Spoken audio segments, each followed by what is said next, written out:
Pakistani family reaction. तो कैसे हैं आप सब? मेरा नाम मुजाहिद है। यार भारतीय कश्मीर में कारोबारी लोगों को आजादी से कारोबार करता देख पाकिस्तानियों को पड़ गए मिर्गी के दौरे। कश्मीर में अब ये वॉच करते हैं आखिर वहाँ के कारोबारी लोग किस तरह से आजादी से कारोबार कर रहे हैं। तो वॉच करेंगे तभी पता लगेगा भाई साहब किस तरह से कर रहे हैं। तो ऑन करते हैं start.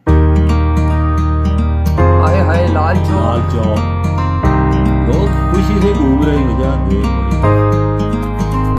Hello everyone, I am Avantika और आज हम हैं लाल चौक पे। हमारे साथ यहाँ पे एक व्यापारी है यहाँ के जिनसे हम बात करने वाले हैं। तो हेलो सर, आपका क्या नाम है? जी मेरा नाम शब्बीर अहमद नाइक है। अच्छा शब्बीर, तो आप श्रीनगर के रहने वाले हैं? जी हाँ, मैं कश्मीरी का रहने वाला हूँ, उड़ी से बिलोंग करता हूँ। मैं डिस्ट्रिक्ट बारामूला उड़ी से रहने वाला हूँ। अपने वहाँ मैं सरपंच हूँ। तो आप उड़ी में सरपंच हैं? जी हाँ, मैं उड़ी में सरपंच हूँ। यहाँ पे लोगों के कुछ काम थे, उसी मसले पे चीफ इंजीनियर साहब को मिलने आए थे, तो आज उन्हीं से मुलाकात है, उनको मिलने।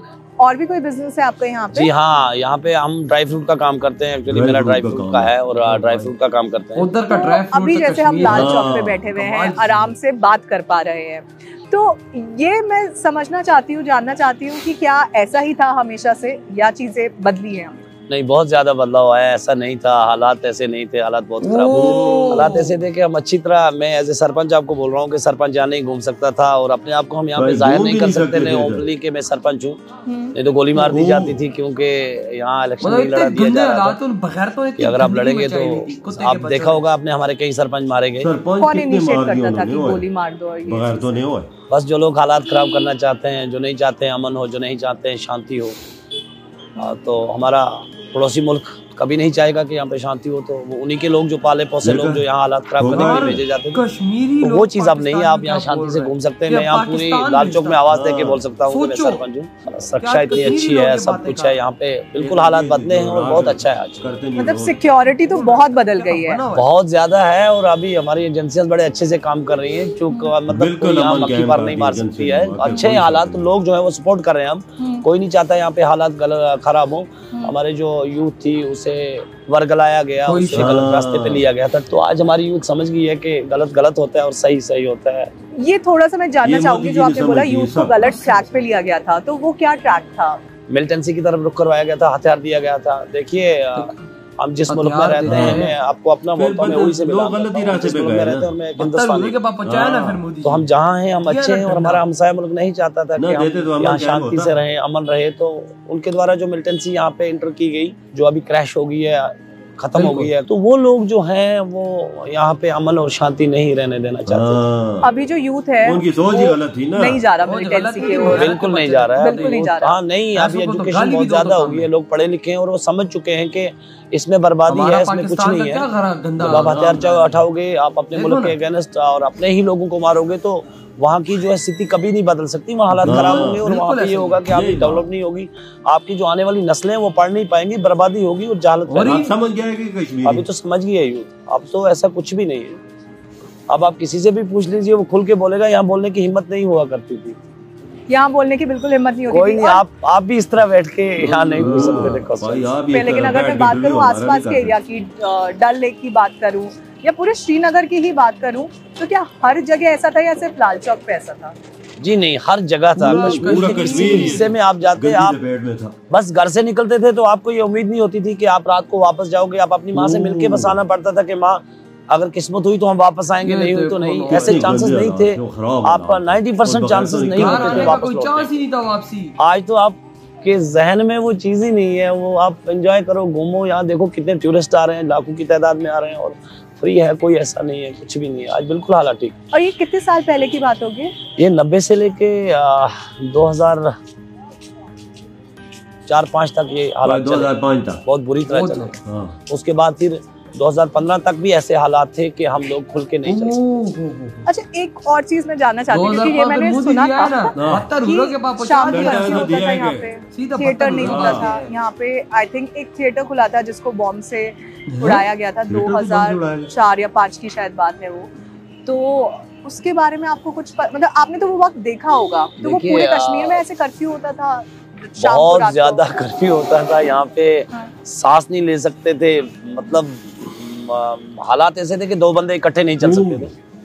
और मतलब कितने बजे से शुरू होता हुआ ये कर्फ्यू? कभी भी लग सकता था, इसका टाइम नहीं था। अभी हम यहाँ बैठे हैं तो किसी भी टाइम लग जाता था, और शाम को तो मूवमेंट का कोई सवाल ही नहीं पैदा होता था कि कोई बाहर आए। लेकिन दिन में हालात बहुत ज्यादा ऐसे होते थे कि कभी भी कर्फ्यू, किसी भी जगह बम फटता था, कभी भी गन्ने थ्रो होता था, फायर चलता था, किसी गली कोचे में भी यहाँ फायर चल जाता था कभी भी और किसी वक्त। बिल्कुल ठीक। ज्यादातर गन्ने थ्रो होते थे जिसमें कैजुअलिटीज होती थी, सिविलियन मरते थे।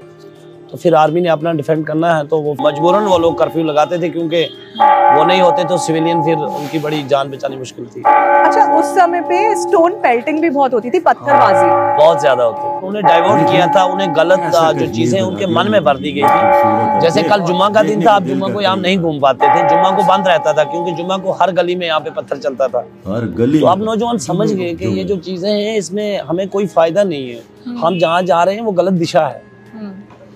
आप मुझे बोलिए, मेरे हमसाये को खाने के लिए खुद नहीं, मैं जा रहता हूँ, मैं मुड़ी में, मेरे सामने पाकिस्तान है, मेरे घर से 1 किलोमीटर दूर की दूरी में जो है पीओके गया है, 1 किलोमीटर खाली।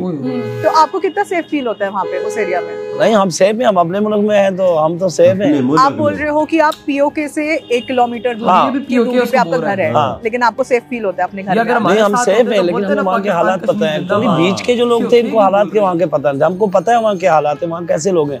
आप ऐसा कीजिए, आप एक बात, यहाँ पे हमारी बेटी बहन कोई भी आप यहाँ आर्मी कैंप में भेज दीजिए, आपकी बेटी सेफली वापस आएगी।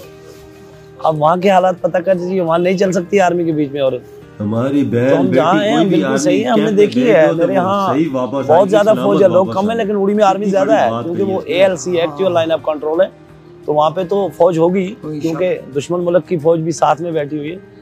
तो हमें पता है वहाँ के क्या हालात है, हम खूब जानते हैं वहाँ का हालात क्या है। वहाँ तो भूखे रहते हैं लोग, रियलिटी। आप 3 रुपए चावल ले रहे हैं, हम 3 रुपए वहाँ पे चावल लेते हैं। उड़ी में जो बॉर्डर्स एरिया में, वहाँ पे 3 रुपए अभी सरकार चावल दे रही है, और पिछले 2 साल से पैसा नहीं ले रही है लोगों से। तो आप उस पार जाओगे तो 140 रुपए 150 रुपए आप चावल खरीद रहे हैं, तो कहाँ से? अच्छा, ये बताइए, आपने जो पूरा इस बारे में बात की, सिक्योरिटी बहुत ज्यादा बेहतर हो गई है पहले से, तो क्योंकि सिक्योरिटी बेटर हो गई है, हमें तो ये बात क्या इससे लोगों को in terms of employment, in terms of businesses फायदा हुआ है? लोगों के बिजनेसेस बड़े हों, हो सकता है कि वो अब सप्लाई पहले नहीं कर पाते हो, रेस्ट ऑफ इंडिया कर पा रहे हो, ये सारी चीजें बढ़ी। देखिए, जहाँ आप मेन सिटी की बात करेंगे तो मेन सिटी में ये चीज बढ़ी है, ये बढ़ी है। हाँ, जैसे श्रीनगर है, ये बड़े ये बिजनेस हब है यहाँ पे, ये चीज बढ़ी है क्योंकि टूरिस्ट आ रहे हैं, बहुत ज्यादा आ रहे हैं, तो यहाँ पे बिजनेस बढ़ेगी क्योंकि टूरिस्ट ज्यादा आ रहे हैं। पहले नहीं आ पाते थे, वो डरते थे, और एक आध बंदा जो है वो कहीं ब्लास्ट कर देता था, जो गलत आदमी था, टूरिस्ट मारा जाता था, तो उसके बाद फिर वो डर जाते थे, नहीं आते थे। तो अभी खुला है, अभी वो आके एंजॉय करते हैं, घूमते हैं। सिक्योरिटी हमारी अलर्ट है, JKP और आर्मी जो है यहाँ पे बिल्कुल अलर्ट है, एजेंसियां हमारी अलर्ट है। सबसे बड़ी बात मैं आपको कहूँ कि नौजवान समझ गया है, समझ रहा है। हाँ, जवान समझ गए कि हमें इसमें कोई फायदा नहीं, इसलिए कोई आप देखें, कभी आप स्ट्राइक नहीं देखेंगे, कभी हड़ताल नहीं देखेंगे। जैसे मैंने अभी देखा आते हुए रेड लाइट लगी हुई है, तो मैंने चेक किया तो किसी ने मेरे को बताया 2-3 साल पहले ही लगी, उससे पहले यहाँ पे रेड लाइट का सिस्टम ही नहीं था। तो ये मतलब ये एग्जाम्पल की तरह मैं बता रही हूँ आपको। मैं बीजेपी का तो आदमी नहीं हूँ, लेकिन जो काम करे, हमारे जो प्राइम मिनिस्टर हैं मोदी जी, उन्होंने डेवलप के अच्छे काम किए और डेवलपमेंट हुई है, तो हम कभी नहीं कहेंगे कि नहीं हुई है। लेकिन कहता है कि मैं बीजेपी से नहीं हूँ, उसने ये बात साफ क्लियर की है कि मैं बीजेपी से नहीं हूँ, लेकिन जो उन्होंने काम किए, यकीन मानो इस जैसा काम ही कोई नेक्स्ट लेवल के काम वाकई वजह मान रहे भाई साहब। कहता है कि भाई साहब जो उन्होंने कहा, यार देखो, कहता है कि भाई हमारा जो पड़ोसी मुल्क कर रहा था, ये सिर्फ ऐसे खत्म किया मोदी जी ने। यार देखो, अभी वो कितना मैं बोलते हैं, और तो हमारे यहाँ मीडिया कहता है कि वहां का लोग पाकिस्तान आना चाहते, उल्टा वहां का लोग क्या बोल रहे हैं, ये जरा रियलिटियां हमारे मीडिया पे लोगों को दिखाओ ना, ताकि यहाँ के लोगों को पता लगे वहां का लोग हमारे बारे में सोचता क्या है। कि यहाँ के कश्मीर को कहते हैं POK, वहां का कश्मीरी कह रहा है POK। कहता है भाई साहब हम लोग तो यहाँ पे 3 टाइम का खाना खाते, कहते हैं वहां पे तो भूखस होते हैं लोग। कितनी बड़ी उसने बात की है, और ये रियलिटी की बिल्कुल सही की। हमारे यहाँ कश्मीर में लोग भूखस होते, ना आटा मिलता है ना कुछ मिलता है, कुछ काम होगा नहीं तो क्या वो खाएंगे, कुछ होगा ही नहीं तो क्या खाएंगे। कहता है मैं तो 3 टाइम का खाना मिलता है, कहता है हमारे बॉर्डर पे इलाकों पर फ्री में चावल देते हैं। मैं इस चीज पे शौक हूँ, और 3 रुपए किलो के हिसाब से मिलता ही, 3 रुपए किलो चावल, इधर हमारे पास 400-500 रुपए किलो। देखो ना उधर बॉर्डर पे, देखो उनको पता है कि लोग गरीब होते हैं, जाहिर बात इतना नहीं कर सकते, फ्री भी दे रहे हैं, और 3 रुपए किलो। 3 रुपए किलो क्या चीज है? कुछ भी चीज नहीं यार, 5 किलो 15 रुपए के।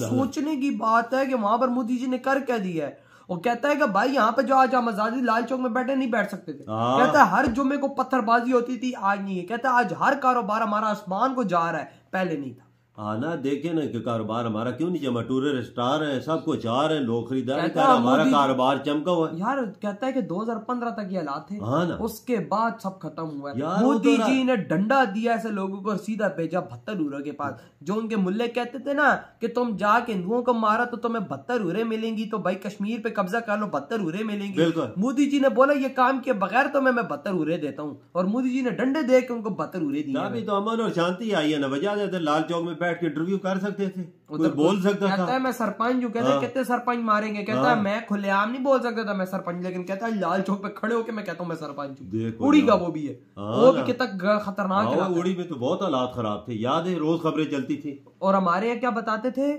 कि हमारे मीडिया पे कि वहां पर हो रहा है वो कर्फ्यू लगा हुआ है, वहां पर कर्फ्यू लग जाता है, वहां की आर्मी लोगों पे जुल्म करती है। उल्टा ये कश्मीरी कह रहे कर्फ्यू इसलिए वो लोग लगाते थे ताकि लोग बाहर ना निकले और ताकि गोलीबारी ना हो। बिल्कुल, उनको बचाने के लिए लोग लगाते थे, इधर हमें कुछ और ही दिखाते थे। ये भी साथ बोला कि हमारी एजेंसी इतनी बेस्ट काम कर रही है कि सुरक्षित काम कर रही है कि सोचे भी नहीं जा सकता, कोई चिड़ी भी पर नहीं मार सकती। ये आज कश्मीरियों की जबान से निकल रही है। उसे पूछा तुम्हारा कारोबार, वो बोलता मेरा कारोबार वर्ल्ड क्लास चल रहा है, ड्राई फ्रूट का कारोबार है ना। खुद सोचो क्या कश्मीरी क्या वो क्या गया बोला है, हमारी नेशन आज समझ गई है क्योंकि मोदी जी ने एजुकेशन की तरफ सबको राग़िब कर दिया। वाकया भाई मोदी जी ने एजुकेशन ही तो दी है। आज एजुकेशन ही लोग ले रहे हैं तो कहाँ जा रहे हैं। आज हमारी एजुकेशन देख लो, हम कहाँ है, हम खड्डे में। वही ना। तो यार आपके क्या थॉट है, तेरी वीडियो खत्म करते हैं।